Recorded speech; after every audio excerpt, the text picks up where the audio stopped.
여러분 반갑습니다. 우리 유 목사님께서 저를 너무 잘 소개해 주셔가지고 밑에서 저를 소개하시는 그 내용을 듣고 있자니 참 창피하더라고요.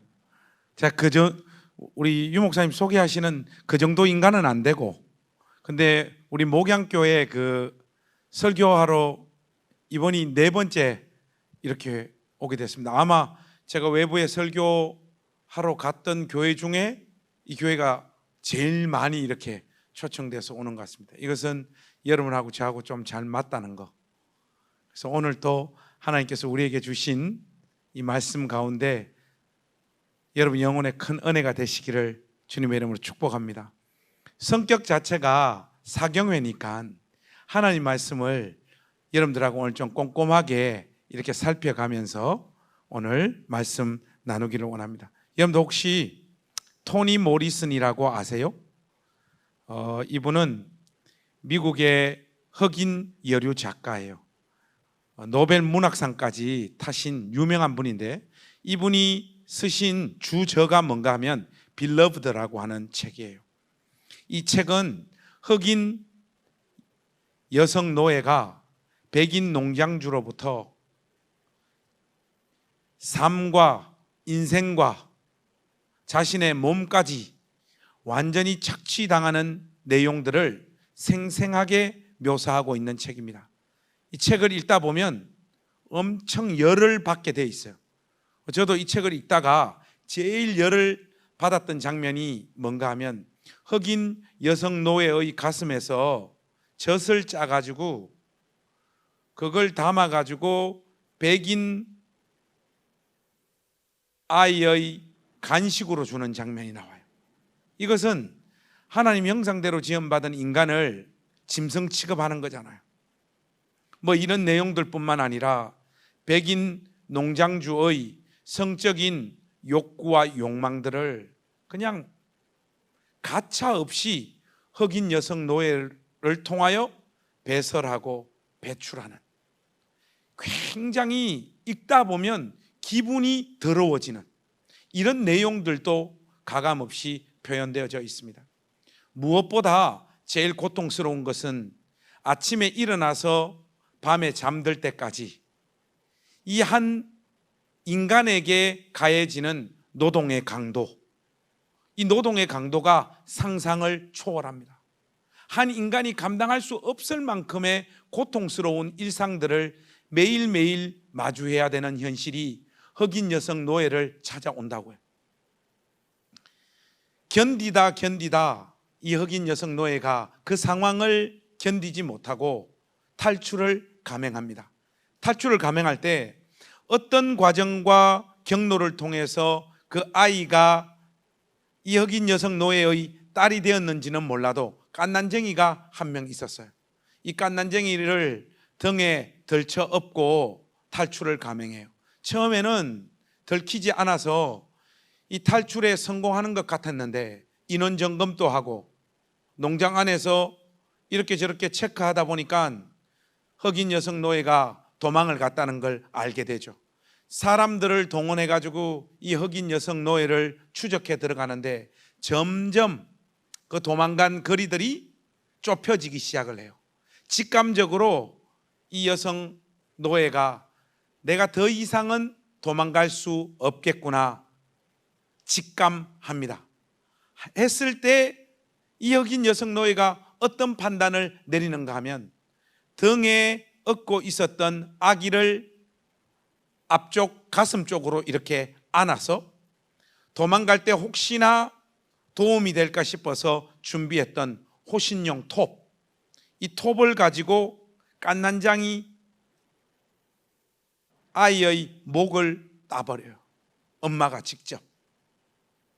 이것은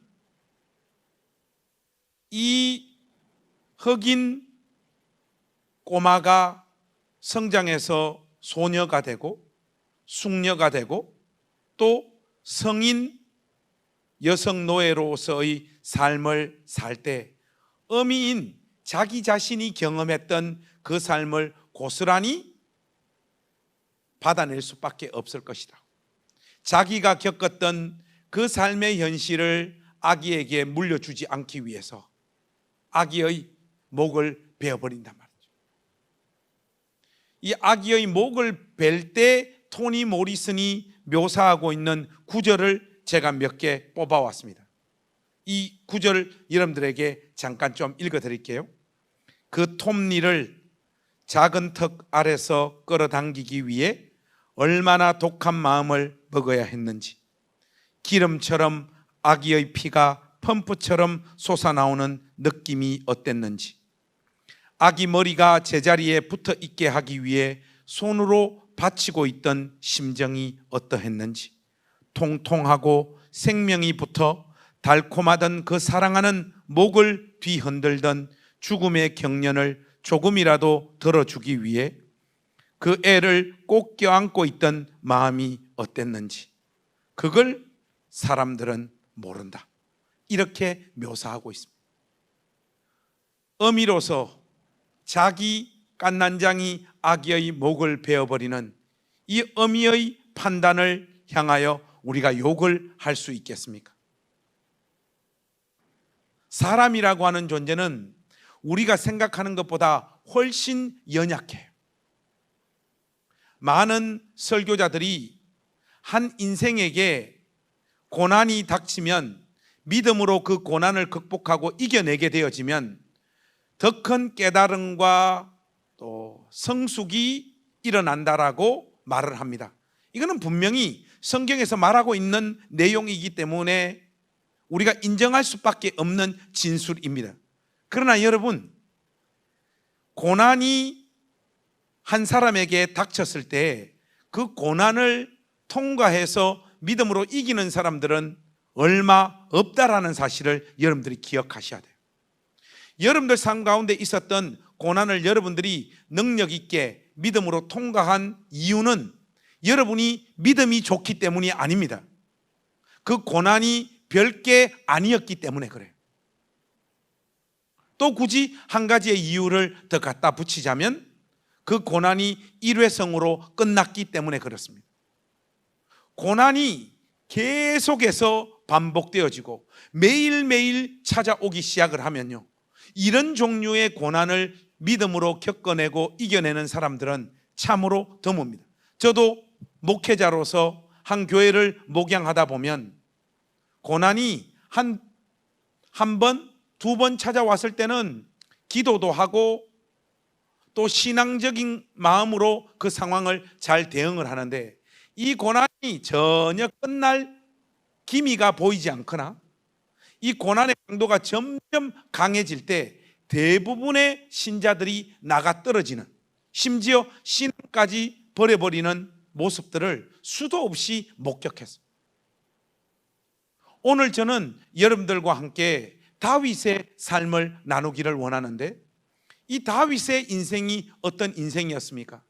이 토니 모리슨이 쓴 빌러브드의 여성 흑인 노예의 주인공의 삶처럼 끊임없이 고난이 다윗의 삶 가운데 찾아왔습니다. 그것도 죽음의 공포와 위기를 넘겨야 되는 이런 상황들이 얼마나 많이 끊임없이 지속적으로 오랫동안 다윗의 삶을 찾아왔는지 몰라요.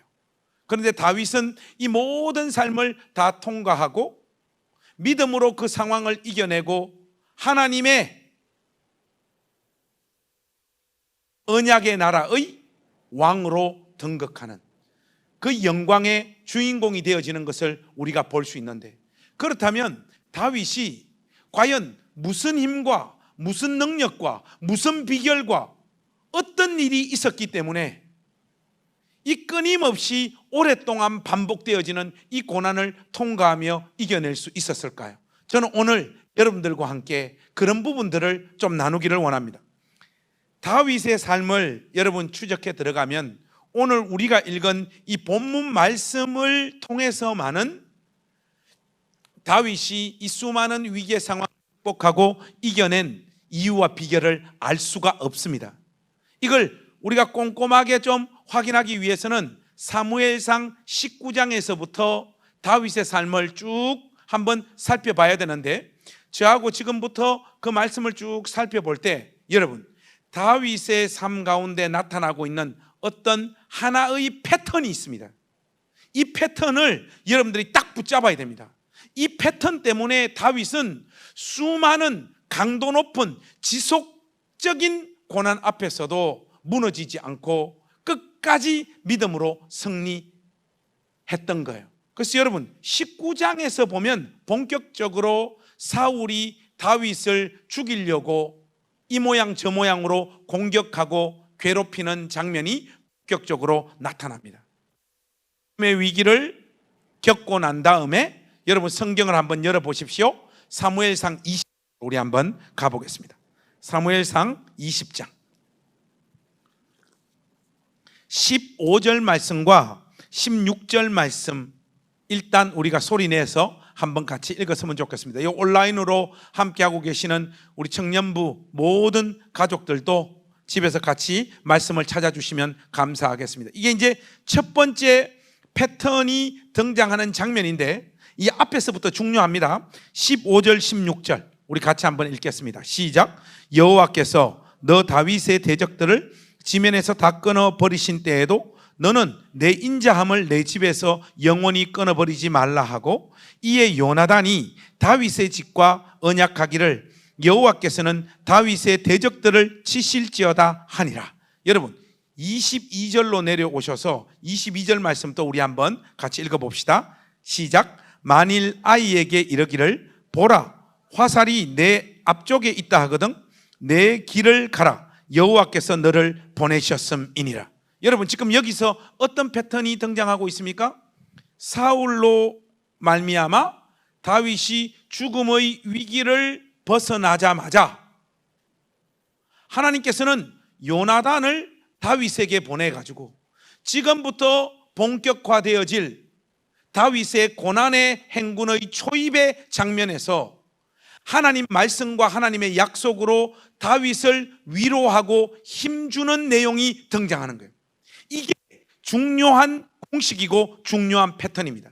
다윗은 고난을 겪고 나면 반드시 그 고난보다 더 큰 위로와 하나님의 은혜와 하나님의 약속을 특정한 어떤 사람들로부터 전달받는 이 경험이 있었던 거예요. 이것이 다윗으로 하여금 자기 생의 그 고달프고 힘든 상황들을 믿음으로 통과하게 만든 결정적인 이유요. 여러분 여기서 이제 다윗의 고난이 당연히 끝나지 않죠. 여러분 22장으로 가보시면 22장 후반부에 보면 어떤 장면이 나오는가 하면 다윗이 사울의 눈을 피해가지고 여기저기로 도망을 다니다가 아비아달 제사장에게 가서 골리앗의 칼도 받고 제사장만 먹을 수 있는 향용떡을 얻어먹잖아요. 이 사실을 사울이 알게 됩니다. 그래서 사울은 도액이라고 하는 자를 통하여 다윗에게 피난처를 허락하고 먹을 음식을 제공했던 아비아달 아래에 있었던 제사장 85명을 전부 다 죽여버립니다.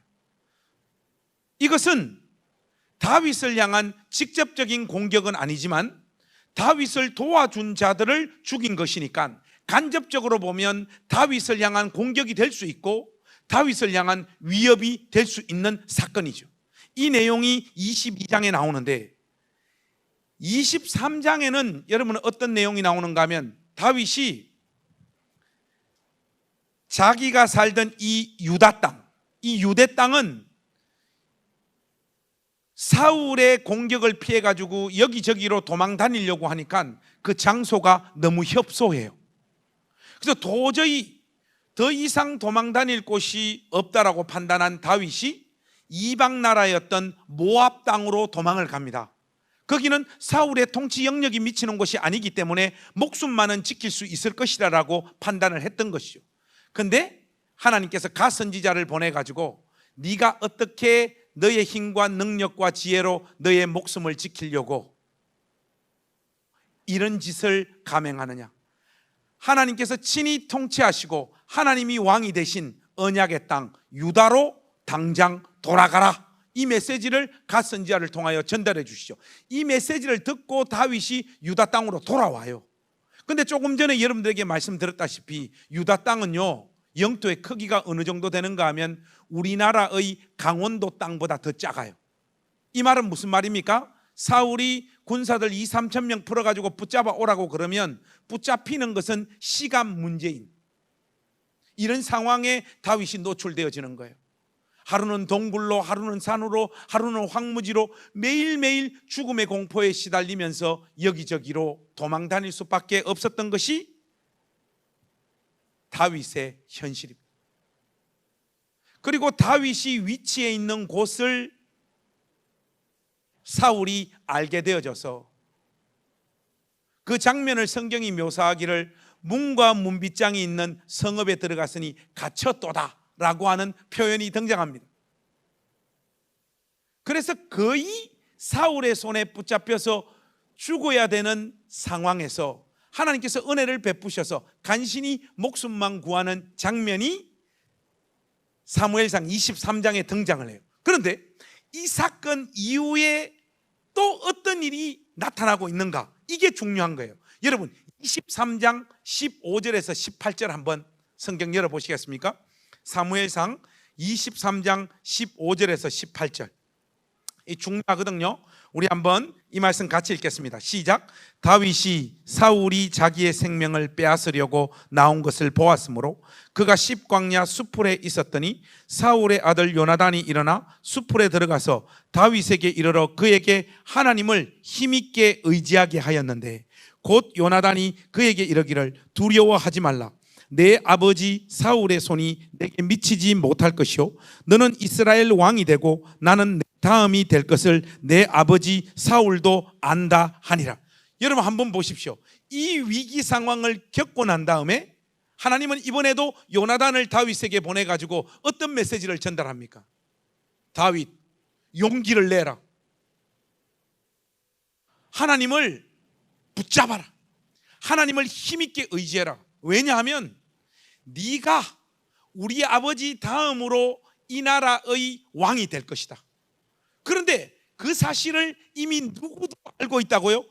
너를 죽이려고 하는 우리 아버지 사울도 이미 그 사실을 알고 있다.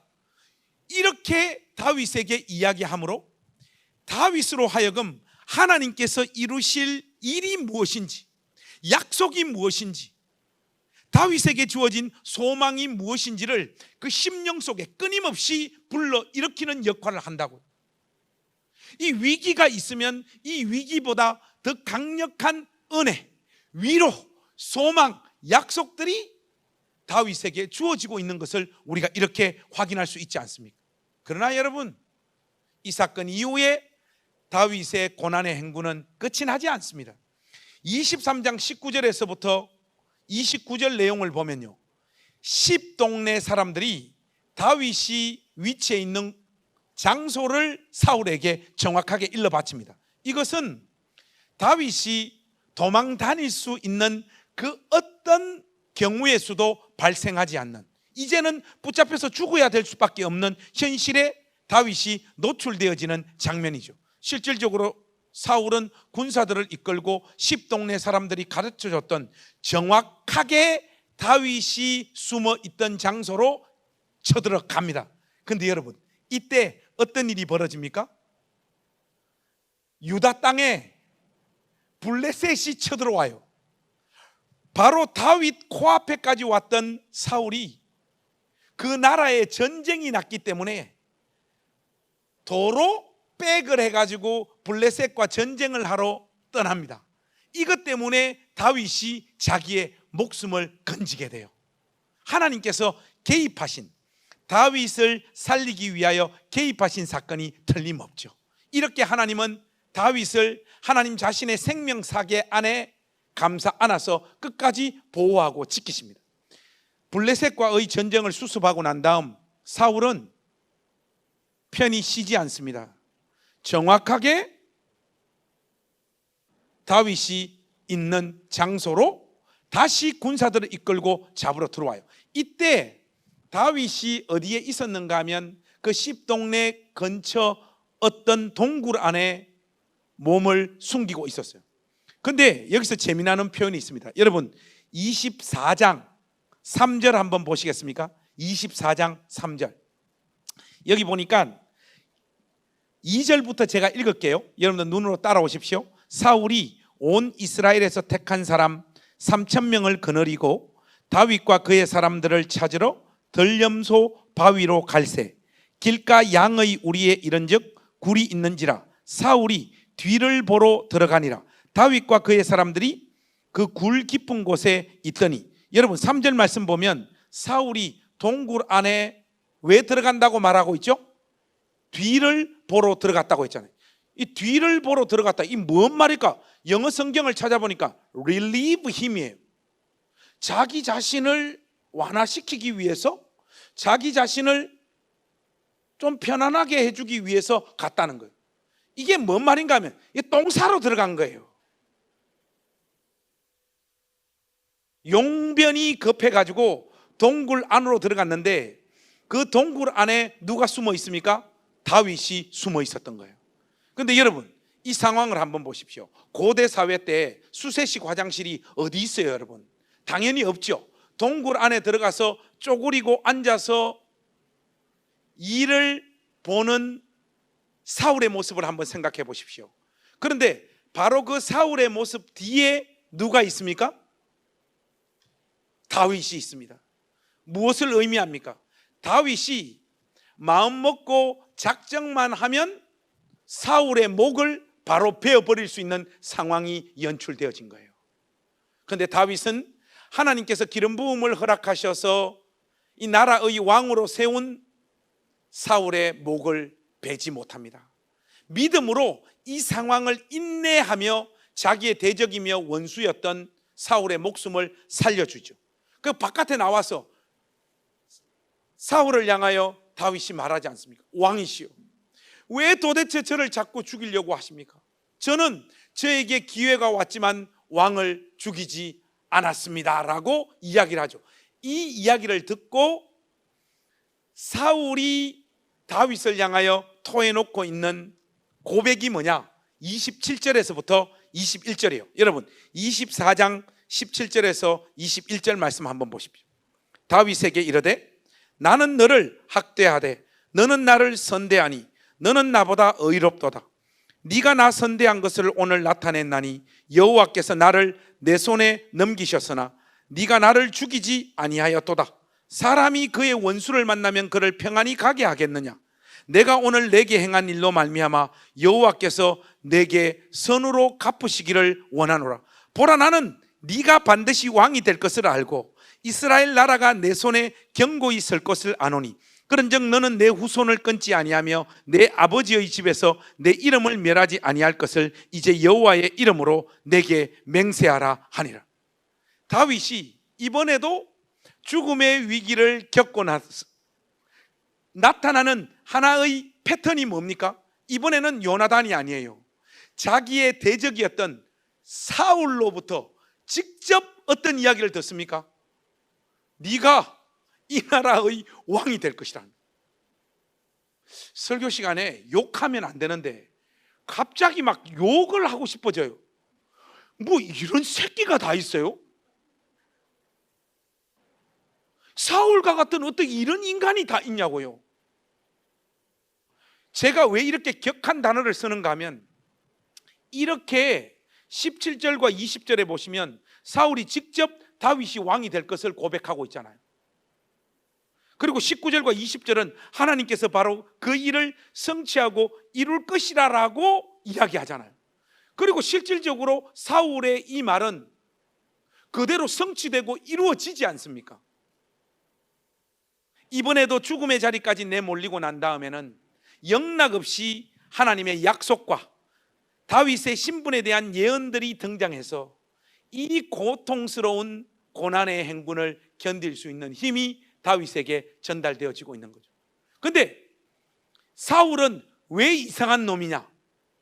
이렇게 자기의 진심을 토하고 자기 다음으로 다윗이 이 언약의 나라의 왕이 될 것이라는 것을 예언하고 고백한 인간이 또 다윗을 죽이러 간다는 거예요. 이거 정말 코미디 아닙니까, 여러분? 다윗의 고난의 행군이 여기서 끝나지가 않습니다. 26장에 한 번 더 나타나요. 이번에도 10동네 사람들이 다윗이 여기에 정확하게 숨어 있다라고 하는 소식을 사울이 전달받아요. 그러면 24장에 이런 고백을 토해놓은 정상적인 사람이라면, 다윗이 거기 있는 거 알지만 내가 내 입으로 분명히 말했잖아, 하나님이 그를 선대할 것이며 이 언약의 나라의 왕이 될게 하시며 절대로 내 손에 붙잡혀서 죽음을 허락하지 않을 거다. 그리고 무엇보다도 나는 내 목숨이 다윗의 칼에 죽을 수도 있었는데 그로 하여금 은혜를 입고 선대함을 받은 인간인데 내가 어떻게 다윗을 죽일 수 있느냐, 이게 정상적인 반응이잖아요. 그런데 이런 고백을 토해놓았던 사울이 26장에도 10동네 사람들이 정보를 알려주니까 군사들 약 3,000명을 이끌고 다윗을 붙잡으러 갑니다. 여기저기 수색하고 찾다가 너무 피곤해가지고 사울이 잠에 빠져들어요. 그런데 이 상황이 또 누구에게 노출되어지느냐? 다윗에게 노출되어집니다. 그런데 이번에는 그 옆에 있었던 참모가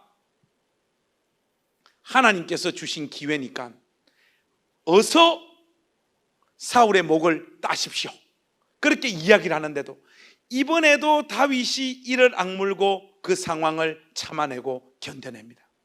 그리고 사울의 소지품 몇 가지만 가지고 장소를 이동해요. 이동한 장소에서 왕이시여, 왜 또 나를 죽이려고 하십니까? 도대체 저한테 왜 이러십니까? 그렇게 심정을 토하자 26장 25절 한번 보세요. 이 내용이 오늘 이 내러티브의 절정입니다, 여러분.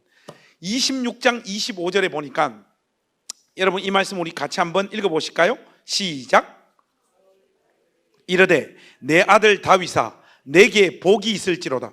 내가 큰 일을 행하겠고 반드시 승리를 얻으리라 하니라. 다윗은 자기의 길로 가고 사울은 자기 곳으로 돌아가니라. 이번에 사울이 뭐라고 이야기합니까? 네가 큰 일을 행하겠고 반드시 승리를 얻으리라. 여러분, 다윗의 승리는 누구를 상대로 하는 승리입니까? 사울 자신을 향한 승리잖아요. 우리는 지금까지 4번에 걸친 패턴을 확인했습니다. 다윗의 삶에는 반복되어지는 고난이 상존하고 있었지만은 이 고난을 다윗이 이겨낼 수 있었던 유일한 비결은 뭐냐? 이 고난보다 더 큰 하나님의 은혜, 하나님의 약속, 하나님의 위로를 그의 일상의 삶에서 끊임없이 경험했던 거예요. 그것 때문에 다윗은 이 상황을 돌파하고 이겨낼 수 있었던 겁니다. 이 상황을 여러분 조금 구체적으로 이야기를 하자면, 다윗이 이런 은혜와 약속과 위로로 말미암아 구체적으로 어떤 것들을 극복하고 이겨낼 수 있었는가 하면요, 첫 번째는요, 여러분 잘 들으십시오. 모든 인간에게 존재하는 본능을 이겨냈던 거예요. 본능. 여러분, 저와 여러분에게는 본능이 있습니다. 그죠? 여러분은 본능을 이길 수 있습니까? 여러분 한번 생각해 보십시오. 나를 끊임없이 모함하고 나를 끊임없이 죽이려고 했던 사람을 죽일 수 있는 기회가 2번이나 있는데, 뭐 고대 사회 때 CSI가 있는 것도 아니고 동굴에서 그냥 가볍게 칼로 뒤에서 목을 베어버리면 끝날 일을 2번이나 여러분 견뎌내며 참을 수 있는 신앙과 믿음이 여러분들 가운데 있냐고요. 우리는요 생각보다 이성적이지 않습니다. 여러분들이 돈을 사용하는 방식, 말하는 습관, 삶의 태도들이요 굉장히 본능에 충실합니다. 형제님만 그런 게 아니라 자매님들도 본능에 충실해요. 그러면 목회자는 어떤가? 제가 저를 볼 때 상당히 본능에 충실한 사람입니다. 목회를 해보니까 은혜롭고 좋은 날도 많지만은 교인들 중에는 원수들이 있어요. 어느 정도 원수냐? 우리 청년들이 듣는 메시지니까. 목 졸라서 죽이보고 싶은 교인들도 있어요. 솔직히요. 이 사람은 태어난 이유와 하나님으로부터 받은 달란트가 목사 괴롭히는 것, 그걸 타고난 인간인가 하고 싶은 인간이 있어요. 여러분, 있다니까. 체면 때문에 집사님, 권사님 반갑습니다 하고 웃으면서 그 상황을 통과하지만 속으로는, 내지는 집에 가서는 이런 쌍놈 이런 마음이 들게 하는 교인들이 있어요. 여러분, 어떨 때는 정말로 저 안에 있는 본능 그 자체로 이 사람을 상대하고 싶은 순간들이 끊임없이 몰려. 이 청년의 시기를 지나고 있는 여러분들에게 주어져 있는 본능은 뭡니까? 청년이라고 하는 시대는 성인이 되는 초입에 지금 서 있잖아요. 이때 비로소 눈이 밝아져서 어떤 본능들이 떠여지기 시작을 하는가 하면 돈과 섹스와 권력을 알게 되어져요. 여러분을 실질적으로 지배하는 무의식 가운데 놓여 있는, 아니면 노골적으로 어떤 속마음 안에 자리 잡고 있는 추동력이 뭐냐? 돈이요, 섹스요, 권력이에요. 그게 여러분의 본능이고, 이 본능을 이기는 사람이 별로 없습니다. 신앙이라고 하는 것, 하나님을 사랑한다라고 하는 고백은 그냥 명목상 존재하고, 실질적으로 청년의 삶을 움직이고 지배하는 실질적인 추동은 돈입니다. 그리고 성적인 쾌락이고 권력이에요. 아직 나이도 얼마 안 먹은 애새끼들이 벌써 돈의 위력을 알게 돼요. 성적인 쾌락이 주는 그 위로를 벌써 알게 되는 거예요. 그 권력이 얼마나 내 삶을 평안하고 안정적으로 만들어주는가를 이미 눈치채버린 거예요. 여러분이 지금 맞이하고 있는 청년의 현실은 이 땅에 지금 존재하고 있는 모든 세대들 중에 가장 고통스러운 현실이 여러분을 찾아오고 있잖아요. 목사님 때만 해도 좋은 대학 나오면요, 좋은 곳에 취직됐어요. 목사님은 왜 좋은 곳에 취직 못됐습니까? 좋은 대학을 안 나왔기 때문에 취직이 못됐던 거죠. 우리 때는 기본적으로 좋은 대학 나오고 공부 잘하면 어지간하면 원하는 직장을 얻고 그 직장에서 꽤나 오랫동안 자기 삶을 지킬 수 있는 경제적인 부를 손에 쥘 수 있었어요. 근데 여러분은 지금 공부를 잘하고 못하고 뭐 이런저런 좀 괜찮은 백이 있고 조건이 있다라고 하는 것이 별로 여러분들에게 도움이 안 되는 현실로 내몰리고 있잖아요. 아마 이런 현실은 꽤나 오랫동안 지속되어질 거예요. 여러분, 이런 상황에서 여러분을 움직이는 힘이 뭐냐? 돈이에요, 섹스예요, 권력이에요. 그런 어떤 말초적인 것들이 여러분들을 실질적으로 움직이고 있다고요. 여러분 삶에 이런 고통스러운 시간을 통과하면서 여러분의 일상에서 끊임없이 하늘로부터 쏟아지는 하나님의 은혜, 하나님의 위로, 하나님의 소망이 담겨져 있는 말씀의 능력에 사로잡히지 않으면요, 여러분은 믿음으로 살 수 없고 이 고난의 현실 가운데 여러분은 100% 나자빠지게 되어져 있습니다. 여기서 신앙으로 좀 이렇게 응대하고 반응하는 사람도 어떤 수준인가 하면, 여러분 24장 4절 말씀 한번 보시겠습니까? 24장 4절 말씀 보시면 이런 말이 있잖아요. 여러분 이 말씀 중요하니까 제대로 한번 보세요. 다윗의 사람들이 이르되 보소서, 여호와께서 당신에게 이르시기를 내가 원수를 내 손에 넘기리니 내 생각에 좋은 대로 그에게 행하라 하시더니 이것이 그날이니이다 하니 다윗이 일어나서 사울의 그롯자락을 가만히 베니라. 여러분, 이건 무슨 말입니까? 다윗의 참모가 하나님의 약속, 하나님의 말씀을 동원해 가지고 다윗을 부추기고 있는 장면이에요. 다윗이요, 하나님께서 지금 주신 기회입니다. 여호와께서 이 상황을 허락해 주신 것입니다. 그러니 칼을 들고 사울의 목을 베십시오. 그렇게 지금 부추기고 있는 장면이에요. 그런데 사람이 있잖아요. 믿음으로 본능을 이겼다 하더라도 옆에서 엄마, 아빠, 그리고 여러 환경이 부추기면요, 그 상황을 극복하고 이겨내는 사람은 또 드뭅니다. 우리의 특기가 뭔지 아십니까, 여러분? 우리의 신앙의 특기가 뭔가 하면, 하나님은 그런 말씀 전혀 우리 삶 가운데 해 주신 적도 없고 그런 신호를 주신 적도 없는데, 우리 쪽에서 인위적으로 하나님의 뜻을 규정하고 이것이 하나님께서 기뻐하시는 것이다라고 판단한 다음에 그쪽으로 자기 삶을 내던져버리는 거예요. 그러면서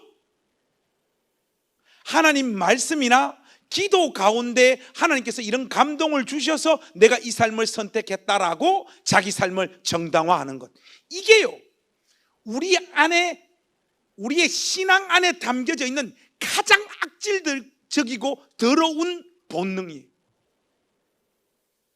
목양실에 이렇게 앉아 있다 보면 우리 교회 청년들도 저한테 상담하러 와요. 상담하러 오면 특히 우리 자매님들, 목사님, 내가 이 남자하고 결혼해야 될지 이 남자하고 결혼해야 될지 도저히 모르겠어요. 무엇이 하나님의 뜻인지 목사님 좀 가르쳐 주세요.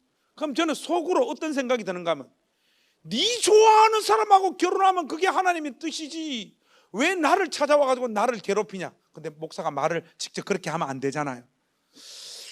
글쎄 무엇이 하나님의 뜻일까 하면, 제가 이런저런 좋은 말을 많이 해줘도 상담하러 왔던 자매님은 결국은 자기 눈에 좋아 보이는 상대를 골라서 결혼을 하고, 이 결정은 자기가 신중했고 무엇보다 기도했고 하나님 말씀을 읽으면서 적절한 감동을 주셔서 내린 결정이라고 고백을 합니다.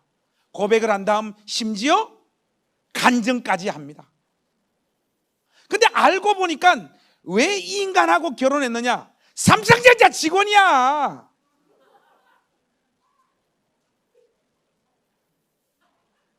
왜 저한테 상담하러 왔는가 하면 하나님의 뜻을 알고 싶어서 온 게 아니에요.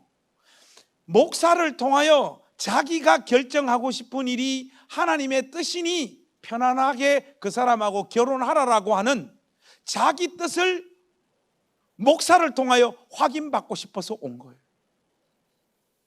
여러분, 우리는요, 신앙 안에도 이렇게 우리의 본능을 집어넣어서 그 상황을 통과하고 정당화시키기에 익숙한 존재라는 것을 잊지 마십시오. 고난이 끊임없이 찾아왔을 때 우리가 예수 안 믿는 사람이 아니고 예수 믿는 사람이기 때문에 그 상황을 나름 신앙적으로 대응을 하는데, 알고 보면 그것이 불신앙일 때가, 알고 보면 그것이 그냥 여러분의 본능에 사로잡혀서 내리는 결정일 때가 많다는 거예요. 왜 이런 일들이 벌어지느냐? 실질적인 일상의 삶에서 여러분들에게 여러분들이 경험하고 있는 그 고난보다 더 큰 하나님의 위로와 은혜와 말씀이 여러분 존재 자체를 지배하는 이 능력을 지속적으로 맛보지 못하기 때문에 그렇습니다. 사랑하는 우리 목양교회 청년부 여러분, 여러분은 진실로 여러분의 일상적인 삶, 여러분들이 별로 마음에 들지 않는 지금과 같은 이런 현실 속에서 하나님의 음성을 듣고 있습니까? 하나님의 위로를 받고 있습니까? 하나님의 은혜를 하고 있습니까? 이런 경험이 없으면요, 백발백중 우리는 우리 본능에 충실해서 어떤 결정을 내리든지, 심지어 이 상황이 더 지속되어지고 고난이 더 가속화되어질 때는 신앙까지 내던져 버릴 수 있는 존재가 우리라는 것을 기억하십시오. 저는 개인적으로 청년들이 찬양할 때 손 들고 찬양하는 사람들을 별로 안 좋아합니다. 저한테 트라우마가 있어서 그래요. 청년 때 손 들고 찬양 부른 새끼들 있잖아요. 결혼하면 다 교회 안 나와요. 그 왜 그런가 하면, 여기 어른들도 몇 분 앉아 계시지만은 결혼이라고 하는 현실에 청년의 시기를 지나고 마침내 입성하게 되어지면 한 분위기가 아주 좋은 사람들은 3년 갑니다, 여러분. 그 왜 3년 가느냐? 호르몬이 많이 나와요, 그때는. 근데 3년 지나면 점점 원수가 되기 시작하죠. 우리 교회 한 권사님은 그런 분이겠어요. 목사님, 저 결혼한 지 35년 됐는데 여전히 남편을 보면 가슴이 뜁니다, 이래요. 그거는 권사님 심장병이 있는 거예요. 그 사랑이 아닙니다, 여러분. 결혼이라고 하는 것은 무시무시한 현실이 찾아오는 거예요. 그 현실을요, 청년 때 손을 들며 하나님을 찾았던 그 심정으로 그 신앙의 고백이 진짜였다는 것을 그 결혼의 현실 속에서도 증명해내는 사람들이 별로 없습니다.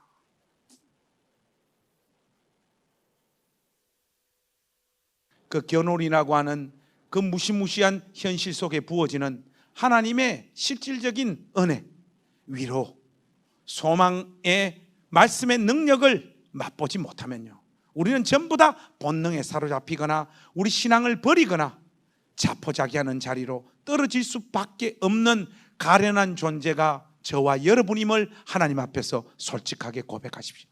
다윗이 이 수많은 고난과 고통을 이겨낼 수 있었던 한 가지 이유는 고난보다 더 큰 하나님의 은혜를 일상의 삶 속에서 끊임없이 경험했기 때문에 그래요.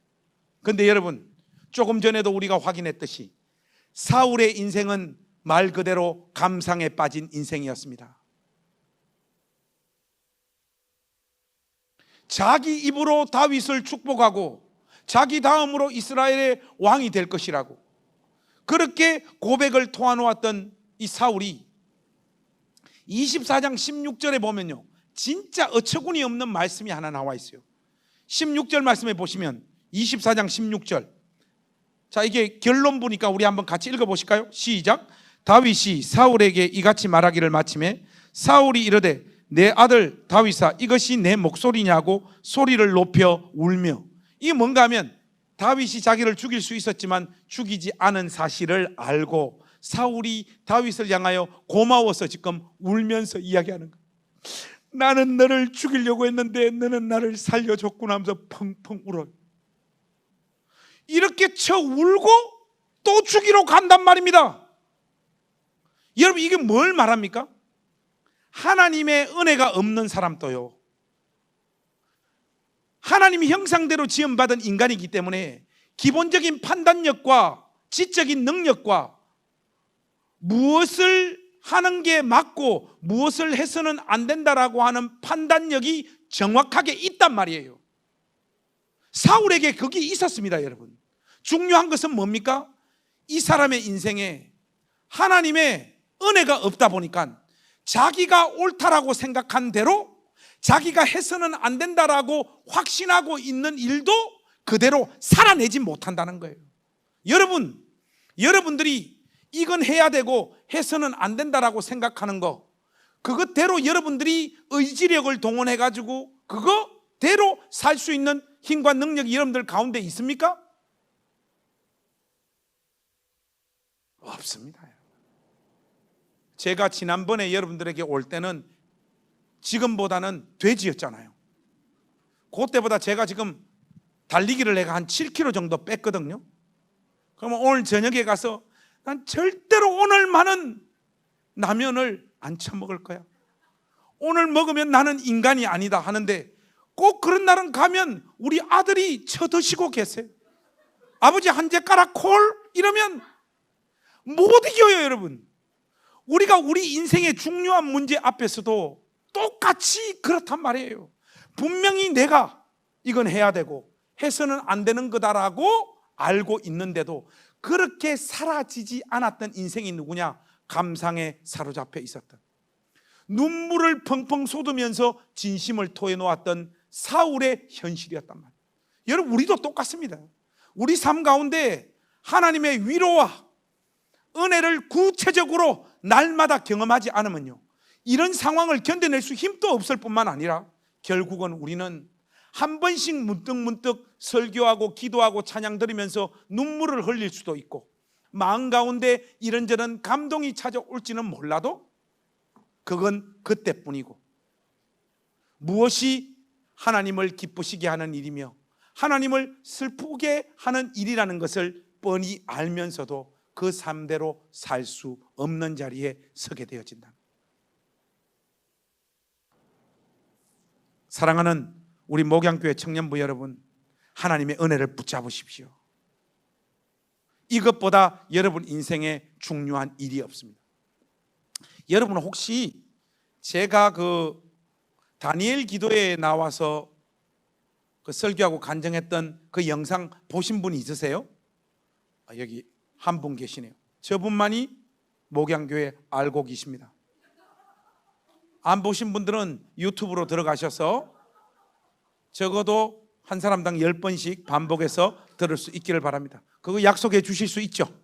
근데 제가 왜 이걸 언급하는가 하면, 저는 그것이 그렇게 큰 집회인지 모르고 갔어요. 그냥 그 교회 금요 철야 기도회 메시지인 줄 알고 갔는데, 이건 뭐 전국 교회가 뭐 수천 교회가 네트워킹 돼가지고 같이 하는 집회더라고요. 그 집회를 하고 오니까 여기저기 이렇게 많이 그 전에도 유명했지만 그 갔다 오고 더 많이 이렇게 알려지게 돼서 여기저기 막 큰 교회에서 초청이 막 쏟아지기 시작을 했어요. 그 대표적인 게 어딘가 하면 우리나라에서 가장 큰 기도원이었던 오살리 금식기도원 있잖아요. 거기 갔는데 그 오살리 금식기도원은 전반적인 신앙적인 컬러와 분위기가 이 목양교회나 제가 지금 목회하고 있는 우리 행신침례교회와는 조금 결과 스타일이 다른 곳이에요. 그냥 막 북도 치고 막 불러 그거 있잖아요. 난 죽기보다 싫어 그런 게. 근데 어쨌든 그런 기도원이었어요.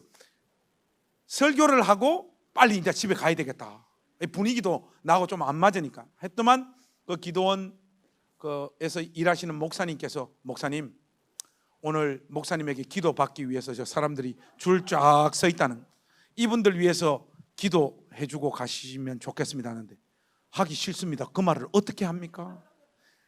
예 하고 가서 한 사람 한 사람 기도 제목을 여쭙는데, 첫 번째 어떤 70 몇 살 된 할머니셨어요. 할머니가, 목사님 제가 사실은 목사입니다. 근데 한번 하나님께서 은혜를 더 내 삶 가운데 부어주셔서 능력 있게 하나님 앞에 한번 쓰임 받고 싶습니다. 그렇게 저를 축복하고 기도해 달라는데, 저같이 의심 많은 도마형 스타일이 그런 기도 제목을 듣고 알겠습니다, 그게 잘 안 되더라고요. 속으로 어떤 생각이 드는가 하면, 이제 쉬셔야지. 70살 넘은 할매가 또 하나님 앞에 쓰임 받는다면 그 어떻게, 내가 기도한다고 쓰임 받는 것도 아니고. 그래서 이를 악물고 쓰임 받게 해달라고 기도를 했어요. 그리고 그분 지나고 그 다음 어떤 기도를, 목사님 우리 애가 태어날 때부터 팔이 이렇게 붙어버렸는데 목사님 우리 애 팔이 이렇게 펴지도록 기도를 해달라고. 의심 많은 도마가 내가 기도하면 그 팔 펴질 거라고 제가 믿어지겠습니까? 저는 주로 아픈 사람을 위해서 기도하면 그 사람이 보통 더 아프더라고요. 그래도 뭐 어떡합니까? 저렇게 간절히 원하시는데 붙잡고 기도해. 하나님 능력을 베풀어 주셔서 이 팔이 정상적으로 돌아오게 해달라고 기도를 해요. 그 다음 또요, 대부분 그런 황당한 기도 제목들, 그런 것들을 간절한 마음으로 강사 앞에 나와서 토해놓는 기도 제목이었어요. 그분들 다 기도하고 차 타고 집에 오는데 어떤 생각이 문득 탁 떠오르는 거 아닐까요? 너의 신앙의 실체는 뭐냐? 책도 좀 읽었고 이성적이고 무엇이 건전하고 무엇이 옳은 신학인지 이미 너한테 있고, 그런 것들이 다 있지만 너는 내가 사람들과 함께 하게 되면 어떤 일도 벌어질 수 있다는 걸 너는 믿지 않는다. 그러나 저 사람들은 신학적으로도 문제도 많고 신앙적인 지식도 질서가 잡혀져 있지 않고 때로는 이런저런 마음의 소원들이 기복신앙으로 치우쳐져 있어도 하나님이 함께 하시면 그 어떤 일도 어떤 역사도 나타날 수 있다는 것을 진짜로 믿고 나를 찾고 나에게 울부짖고 있는 사람이 아니냐. 제가 망치로 뒤통수로 한 대 꽉 맞는 느낌이었어요. 사랑하는 우리 목양교회 청년부 여러분, 하나님의 은혜를 구하십시오. 여러분들에게 주어지고 있는 이 가혹한 현실, 또 우리 모두가 경험하고 있는 코로나라고 하는 이 개떡 같은 이 현실, 이 현실로 말미암아 여러분들이 맞이하고 있는 이런저런 고통들, 답답함과 막막함, 여기에 더해서 여러분들이 또 개인적으로 겪고 있는 이런저런 고통스럽고 어려운 삶의 내용들, 이거 모든 것 붙잡고 하나님 내 삶에 은혜를 부어 주옵소서. 하나님 나를 좀 위로해 주십시오. 나로 하여금 하나님 말씀을 붙잡고 갈 수 있도록 소망의 메시지를 내 심령 가운데 부어 주시옵소서. 하나님 앞에 은혜를 구하는 여러분들 되실 수 있기를 바랍니다. 이거 아니고선 우리에게 주어진 이 삶의 고단한 현실을 우리는 통과할 수 없다라는 것. 다윗이 오늘 자기 인생을 다 통과하고 살아내므로 우리에게 이 메시지를 던지고 있다라는 것, 여러분 놓지 마시고 이 시간 온 마음을 다하여 여러분 삶과 인생에 하나님의 은혜와 위로를 부어달라고 매달리는 복된 믿음의 사람들이 되시기를 우리 주님의 이름으로 축복합니다. 기도하겠습니다. 하나님, 사랑하는 우리 목양교회 청년들을 축복하여 주옵소서. 이 힘들고 고통스러운 현실을 통과하고 있는 이들을 위로하시고 이들의 삶에 가장 적절한 은혜들로 함께하여 주셔서 그 어떤 시련과 아픔과 고통이 찾아온다고 할지라도 그것보다 더 큰 하나님의 은혜와 위로 붙잡고 넉넉하게 믿음으로 승리하는 복된 인생들이 되어지도록 역사하여 주시옵소서. 예수님의 이름으로 축복하며 기도하옵나이다. 아멘.